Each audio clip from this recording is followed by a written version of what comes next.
السلام عليكم ورحمة الله وبركاته. حبايبي عاملين ايه؟ يا رب تكونوا في احسن حال. النهارده ان شاء الله هنعمل كلوركس الالوان الجميل ده. طبعا كلوركس مقاطعة بس احنا بنعمله في البيت بمكونات من البيت. نبدأ ان شاء الله على بركة الله. بسم الله الرحمن الرحيم. اللهم صل وسلم وبارك على سيدنا محمد وعلى اله وصحبه اجمعين. لو عجبك الفيديو ما تنساش تعملي لايك وشير واشتراك في القناة وفعلي زر الجرس عشان يوصلك مني كل جديد. هنعمل النهارده الكلوركس بايه؟ هنعمله بالتكسبون اللي عملناه في الفيديو اللي قبل كده على طول، اللي نزل قبل الفيديو ده كده على طول. عملنا تكسبون بيجي، فاحنا هنعمل بيه اول حاجه هنعمل بيه كلوركس الوان جيل. نبدا ان شاء الله. بسم الله الرحمن الرحيم. اول حاجه احنا هنعمل 2 لتر من الكلوركس ده. هنجيب، حطيت الاول ميه في البوله اللي هتعملي فيها، هنحط لها معلقه كبيره من ملح ليمون. وطبعا كل حاجه هتحطيها لازم تعملي لها تدويب، يعني لازم تقلبيها كويس. تاني حاجه هنحطها معلقه من الزهره البيضاء. ما عندكيش زهره بيضاء حطي معلقه من الكربونات. هنقلب برضو كويس. شايفه التفاعل حصل اللي بينهم معمول ازاي. هنحط بقى التكسبون اللي احنا عملناه في الفيديو اللي قبل ده على طول خالص. بتشوفيه على طول هتلاقيه على القناه، او لو ربنا ذكرنا هنحطه لك في صندوق الوصف.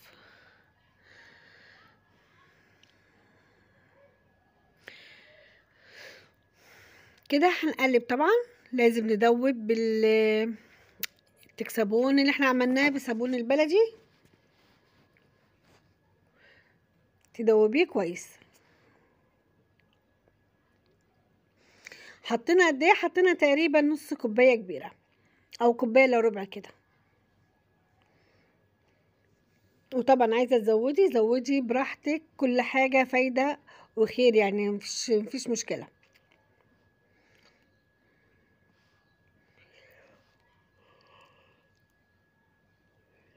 هنقلب كويس لغايه لما يمتزج الخليط مع الميه. كده بقى نجيب كوبايه ميه خارجيه، هنحط فيها معلقه من الملح ندوبها كويس. وما ينفعش تحطي الملح على الحاجه كده على طول عشان ممكن يفصل منك.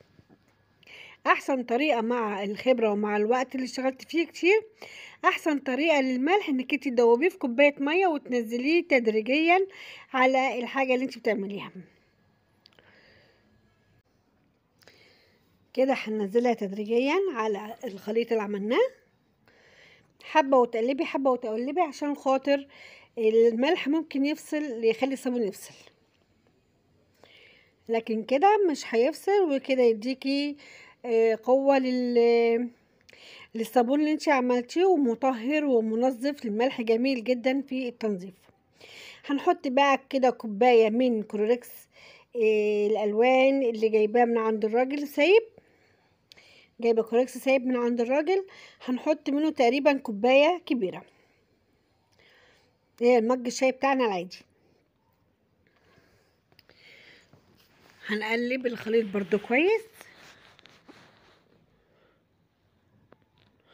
كده تقريبا كده حطينا كل المواد اللي احنا عايزينها. اوريكي بقى ايه التكسبون عفوا الكلوركس لما يتعمل كلوركس جيل هو خفيف شويه، هو الكلوركس مبقاش تقيل قوي، حلو كده وجميل ومنظف تحفه لكل حاجه بقى، تسيق حمام، الغسيل، لكل حاجه.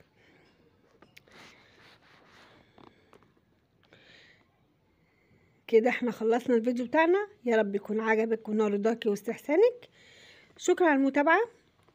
لو عجبك الفيديو اعملي لايك وشير واشتركي في القناه وفعلي زر الجرس يوصلك مني كل جديد. شكرا على المتابعه والسلام عليكم ورحمه الله وبركاته. في امان الله.